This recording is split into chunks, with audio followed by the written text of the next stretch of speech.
Assalamu alaikum wa rahmatullahi wa barakatuh.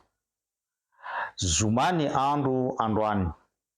Ary ao anatin'izany zoma zany, araka ny voalazany mpaminany sallallahu alaihi wasallam, dia misy ora anankiray raha mitalao sy mangataka amin'ny tompo Allah subhanahu wa ta'ala ny olombelona izay mipetraka eto ambonin'ny tany dia ahazo valimbavaka sy hovaliana avy hatrany.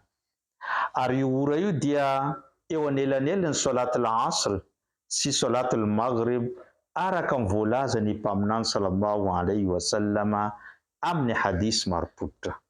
Ka andao tsika amin'izao fotoana anelanelan'ny salatul asr sy maghrib zao handeha nangatanana amin'ny Allah hangataka izay faniriantsika. Ndao tsika hiaraka hiteny manao hoe tompo Allah amin'ity taona 2025 izay iainana ity, sitrano ireo izay mararinay, ary farano ny fitsapana izay mahazo ireo mpino islamo maneran-tany. Ireo izay mbola tsy nanambady dia omeo vady mendrika sy sahaza azy ireo. Ary ireo izay nisarabady dia valavalao mba hahita vady hafa sy mendrika ho azy ireo. Ireo reninay dia valavalao ao anatin'ny famindram-ponao, ary raha misy efa maty amin'izy ireo dia mamindra fo amin'izy ireo ary ampidiro anatin'ny paradisa.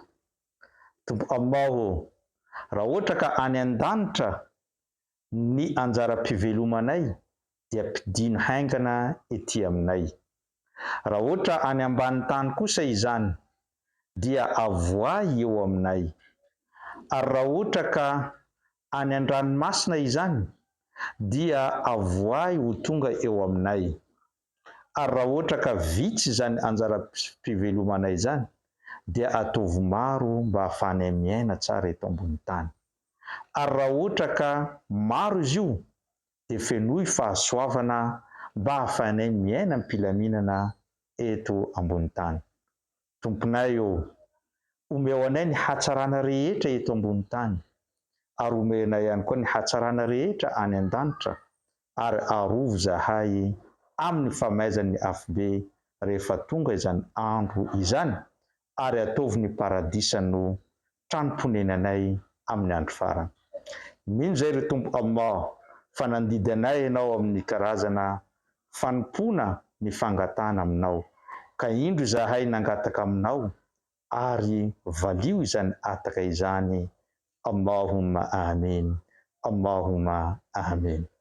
Aparitao betsaka izany doa izany, engany mba hovaliany Allah ny doa nataontsika amin'ity fotoana anelanelan'ny salatul asr sy ny maghrib ity.